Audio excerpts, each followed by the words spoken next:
ብሮድ ስትሬት ፐምፕ የሚባል በጣም የታወቀ እውነተኛ ታሪክ አለ። በ1854 አካባቢ በእንግሊዝ ለንደን የተከሰተ ታሪክ ነው።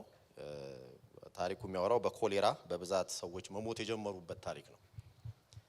እና በወቅቱ የነበሩ ሰዎች በሽታው የሚመጣው በመጥፎ ሽታ ወይም ጠረን ወይም አየር ነው ብለው ስላመኑ መስኮቶቻቸውን ይዘጉ ነበር።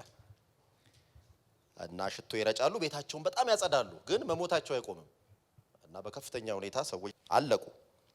ከዛ ዶክተር ጆንስ ነው የተባለ ሰው ምርምር አረጋና ችግሩ እንደገመቱት ሰዎች አየር ሳይሆን ምንጭ ነው ብሎ አሰበ። ደረሰበት። ብሮድ ስትሬት የሚባለው ጎዳና ላይ ያለ አንድ የህዝብ የውሃ ማመላለሻ ፓምፕ ምንጩ ተበክሎ ነበር። የቆሻሻ ፍሳሽ ይገባበት ነበር። ሰዎች ውጫዊ ቤታቸውን አየራቸውን ቢጠብቁም የሚጠጡት ምንጭ ስለተበከለ ሊድኑ አልቻሉም። ብዙ ህይወት ከፈሉ። አንድ ነገር ነው ያደረገው ሰውየው ሄዶ የፓምፑን እጀታ አወለቀው። ምንጩን እንዳይቀዱ ሲያደርግ በሽታው ቆመ። ጠቢቡ ሰሎሞን በምሳሌ 4 ቁጥር 23 ላይ አጥብቀህ ልብህን ጠብቅ የህይወት መውጫ ከእርሱ ነውና ይላል። አጥብቀህ ልብህን ጠብቅ የህይወት መውጫ ከእርሱ ነውና። ይህ ክፍል ስለምን እንደሚናገረው ስለ ልብ ነው። ያው በዕብራይስጥም ያው ሌቭ ስለሆነ ልብ ስሜትን ብቻ ሳይሆን አእምሮን ፈቃድንና ውሳኔ የሚሰጥበትን የሰውነትን ዋነኛ ማዕከል የሚያሳይ ክፍል ነው። ግን ትእዛዝ አለው። ጠብቅ፣ አጥብቀህ ጠብቅ ነው እንዲያውም የሚለው። ሚሽማር ያው ሸማር ከሚለው የመጣ ነው።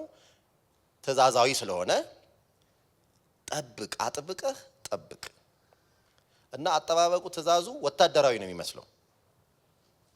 አንድ ወታደር የጠላት ጦር እንዳይገባ ምሽጉን በንቃት እንደሚጠብቅበት አይነት አጠባበቅ። አጥብቀህ ልብህን ጠብቅ ይላል።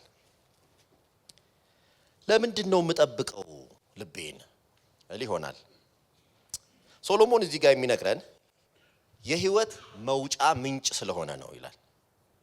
የውሃ ምንጭ ከቆሸሸ የሚጠጣው ውሃ እንደሚበከል፣ የሰው ልጅ ውስጣዊ ማንነት ከተበከለ ንግግሩ፣ አስተሳሰቡ፣ አደራረጉ፣ ኑሮው፣ ውሳኔው ሁሉ የተበከለ ይሆናል።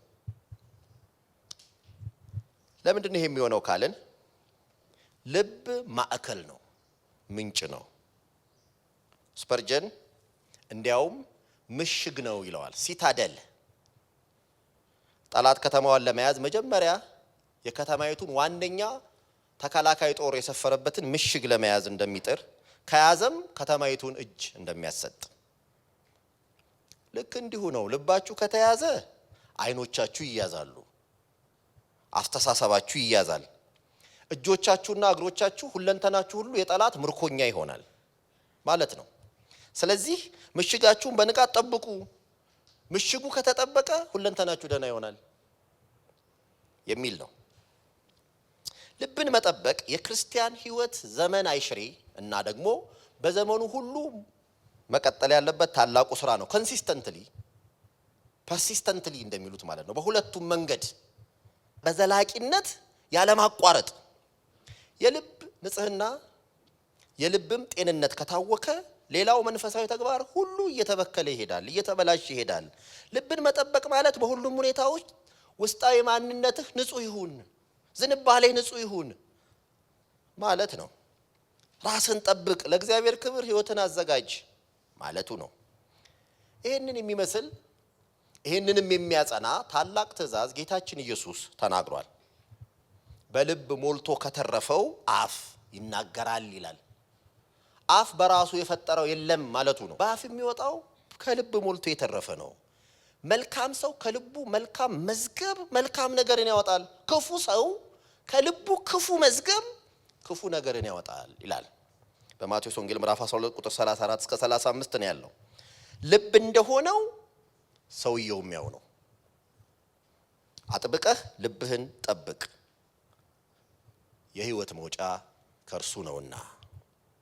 እናም ልብህ እንዳያመልጥህ፣ ልብሽ እንዳያመልጥሽ፣ ልቤ እንዳያመልጠኝ።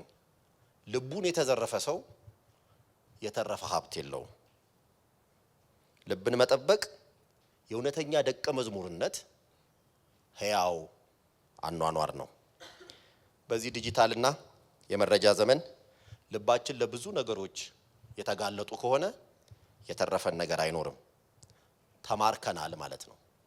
ልባችሁ ኪድናፕ እንዳይደረግ፣ እንዳይበከል፣ እንዳይበላሽ የህይወት መውጫ ከርሱ ነውና ዛሬ ልባችንን ለሚያቆሽሹ ለየትኛዎቹ ነገሮች ህይወታችንን ሰጥተን ከፍተን ሲሆን አጥብቀህ ልብህን ጠብቅ፣ የህይወት መውጫ ከዚያ ነውና።